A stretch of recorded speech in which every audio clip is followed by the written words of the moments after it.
ถ้าคุณกำลังฟังอยู่ตอนนี้ขอให้เตรียมหัวใจของคุณให้พร้อมเพราะสิ่งที่คุณจะได้ยินต่อไปนี้มันไม่ใช่แค่เรื่องราวของศิลปินหมอลำธรรมดาแต่มันคือปรากฏการณ์ที่กำลังเขย่าวงการหมอลำทั้งประเทศเด็กผู้หญิงตัวเล็กๆคนหนึ่งผู้มาพร้อมรอยยิ้มใสซื่อเสียงลำที่สะกดหัวใจ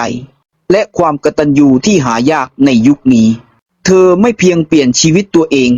แต่ยังเปลี่ยนชีวิตของคนรอบตัวรวมถึงหัวใจของแฟนคลับนับหมื่นนับแสนคุณจะได้รู้ว่าทำไม FC ถึงรักเธอเหมือนลูกเหมือนหลานทำไมเพียงแค่ชื่ออุ๋งอิ๋งเพชรบ้านแพงถึงทำให้สนามการแสดงแตกทุกเวทีและทำไมพลังของแฟนคลับกลุ่มนี้ถึงสามารถสร้างศิลปินให้กลายเป็นตำนานได้นี่ไม่ใช่แค่เรื่องราวแต่มันคือบทพิสูจน์ว่าความรักและศรัทธาของคนดูสามารถสร้างสิ่งมหัศจรรย์ได้จริงและเมื่อคุณฟังจนจบคุณจะเข้าใจว่าครอบครัวที่แท้จริงไม่ได้จำกัดแค่สายเลือดแต่มันคือความผูกพันที่เกิดจากหัวใจสวัสดีครับพ่อแม่พี่น้องแฟนเพลงแฟนหมอลำทุกท่านวันนี้ผมจะพาทุกคนไปสัมผัสกับเรื่องราวอันยิ่งใหญ่และอบอุ่นหัวใจเรื่องราวของ FC ของน้องอุ๋งอิ๋งเพชรบ้านแพงที่ไม่ใช่เพียงแค่แฟนคลับธรรมดาแต่คือครอบครัวใหญ่ที่รวมตัวกันด้วยความรักความผูกพันและศรัทธารักที่มากกว่าคำว่าแฟนคลับสำหรับศิลปินทั่วไปแฟนคลับมักจะรักในผลงานรักในเสียงเพลงหรือรักเพราะความสวยความหล่อแต่สำหรับน้องอุ๋งอิ๋งแล้ว FC รักเธอลึกซึ้งกว่านั้นพวกเขามองน้องเหมือนลูกสาวเหมือนหลานสาวดูแลด้วยหัวใจที่บริสุทธิ์ไม่หวังสิ่งตอบแทนรักเพราะความจริงใจและความใสซื่อของน้องอุ๋งอิ๋งหลายครั้งที่เราเห็นภาพในคลิปแฟนคลับยกมือไหว้น้องก็ยกมือไหว้ตอบพร้อมรอยยิ้มที่เต็มไปด้วยความอบอุ่นภาพเหล่านี้สะท้อนให้เห็นถึงความผูกพันแบบครอบครัวการมอบมาลัยสัญลักษณ์แห่งความรักทุกครั้งที่น้องอุ๋งอิ๋งขึ้นเวทีเราจะเห็นภาพมาลัยของฝากที่ FC มอบให้อย่างล้นหลามจนบางครั้งของเต็มคอจนต้องมีคนช่วยรับมาลัยเหล่านี้ไม่ใช่เพียงเครื่องประดับแต่มันคือสัญลักษณ์แห่งความรักและการสนับสนุนบางครั้งมาลัยเหล่านี้มีมูลค่าหลักหมื่นบางครั้งถึงหลักแสนมันสะท้อนถึงความตั้งใจของ FC ที่อยากให้น้องอุ๋งอิ๋งมีกำลังใจเดินหน้าสู่ความฝันต่อไปถ้าไม่มีมาลัยคงไม่มีภาพจำแห่งความยิ่งใหญ่ในทุกค่ำคืนของขวัญที่มาจากใจไม่ใช่แค่มาลัยที่เป็นเงินเท่านั้นแต่แฟนคลับยังมอบของขวัญอื่นๆอีกมากมายให้กับน้องอุ๋งอิ๋งชุดสวยๆสำหรับขึ้นเวทีอาหารการกินที่เต็มไปด้วยความห่วงใยเครื่องสำอางเครื่องประดับแม้กระทั่งสิ่งของเล็กๆน้อยๆที่มีคุณค่าทางใจบางคนทำขนมทำกับข้าวห่อมาให้ด้วยสองมือเพราะอยากให้น้องได้กินของอร่อยๆเหมือนดูแลลูกหลานในครอบครัวนี่แหละครับคือความรักที่แท้จริงไม่ใช่แค่การชื่นชมจากระยะไกลแต่คือการดูแลกันอย่างอบอุ่นเหมือนสายเลือดเดียวกันเหตุผลที่น้องอุ๋งอิ๋งโด่งดังหลายคนอาจสงสัยว่าทำไมวันนี้น้องอุ๋งอิ๋งถึงโด่งดังและเป็นที่รักของคนทั้งประเทศได้ขนาดนี้คำตอบนั้นง่ายมากเพราะ FC คือแรงผลักดันสำคัญถ้าไม่มีแฟนคลับที่คอยสนับสนุนไม่มีเสียงเชียร์ไม่มีคลิปแชร์ไม่มีมาลัยที่มอบให้ชื่อของน้องอุ๋งอิ๋งอาจไม่เป็นที่รู้จักขนาดนี้ FC คือทีมโปรโมทที่ยิ่งใหญ่ที่สุดและเป็นกำลังใจที่สำคัญที่สุดในทุกย่างก้าวของน้องภาพเหตุการณ์จากคลิปพลังแห่งศรัทธาในคลิปที่ถูกพูดถึงในวันนี้เราจะเห็นภาพที่อบอุ่นหัวใจแฟนคลับจำนวนมากนั่งล้อมรอบน้องอุ๋งอิ๋งพร้อมกล่องของขวัญและมาลัยมากมายทุกคนยิ้มหัวเราะและส่งพลังใจให้กับน้องบรรยากาศนั้นเหมือนครอบครัวใหญ่ที่รวมตัวกันเสียงหัวเราะเสียงปรบมือเสียงเชียร์ ล้วนเต็มไปด้วยความสุขมันคือภาพสะท้อนของความสัมพันธ์ที่หาไม่ได้ในวงการบันเทิงทั่วไป FC ในฐานะผู้ปกป้องแฟนคลับไม่ใช่แค่ผู้สนับสนุนแต่ยังเป็นผู้ปกป้องทุกครั้งที่มีดราม่าหรือกระแสด้านลบเราจะเห็น FC ออกมาปกป้องน้องอุ๋งอิ๋งทันทีด้วยข้อความที่สุภาพแต่หนักแน่นพวกเขายืนหยัดเคียงข้างน้องเสมอนี่คือกำแพงแห่งความรักที่ช่วยปกป้องน้องจากความเหน็บหนาวของโลกออนไลน์ความเสียสละของ FC หลายคนยอมสละเวลาสละเงินเพื่อเดินทางมาชมการแสดงของคณะสาวน้อยเพชรบ้านแพงบางคนต้องนั่งรถข้ามจังหวัดบางคนบินมาจากต่างประเทศเพื่อเพียงแค่ได้เห็นรอยยิ้มของน้องอุ๋งอิ๋งความเหน็ดเหนื่อยเหล่านี้พวกเขาไม่เคยมองว่าเป็นภาระแต่กลับมองว่าเป็นความสุขเพราะทุกครั้งที่ได้เห็นน้องยิ้มทุกอย่างก็คุ้มค่าน้องอุ๋งอิ๋งเองก็ไม่เคยมองข้ามความรักนี้เธอแสดงออกถึงความกตัญญูและความนอบน้อม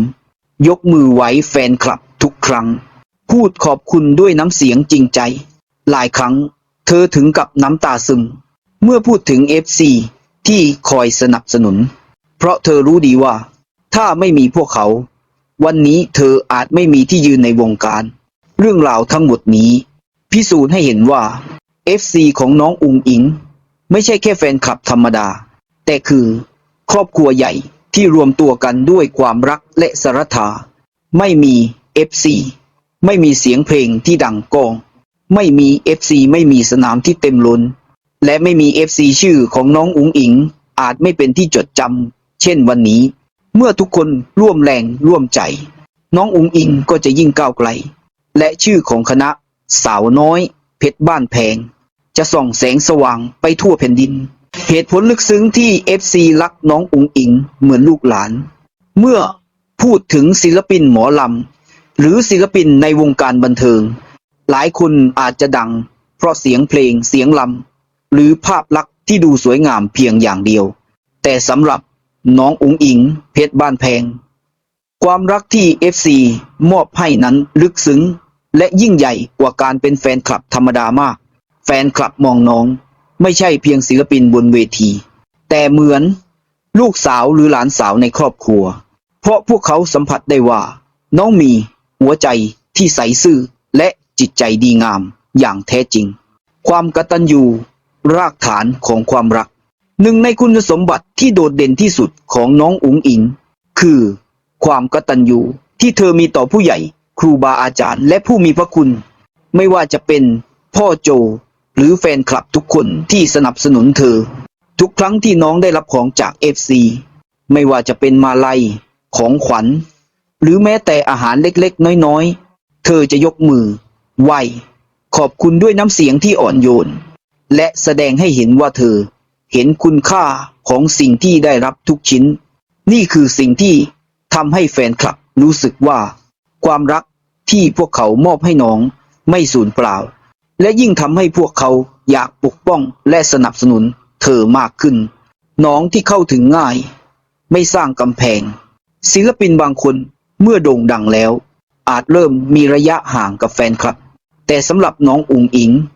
เธอไม่เคยสร้างกำแพงระหว่างตัวเองกับแฟนๆไม่ว่าจะอยู่หน้าเวทีหรือหลังเวทีเธอจะยิ้มพูดคุย